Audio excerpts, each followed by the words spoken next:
துளி என்னதவம் தான் செய்ததோ மலர் கொண்ட மார்போடு தொட்டாடுதே. மழை துளி தொட்ட இடம் நீ தீண்டவோ நினைக்கையில் உள்ளூர கல்லூருதே.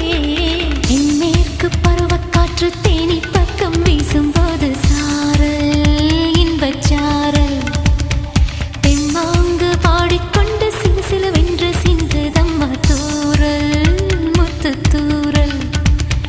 வெங்காட்டு பொத்தக்கள்ளி சட்டென்று மொட்டு விட செங்காட்டு சில்லி செடி சில்லென்று பூவெடுக்க. தென்மேற்கு பருவக்காற்று தேனி பக்கம் வீசும்போது சாரல் இன்பச்சாரல் தெம்மாங்கு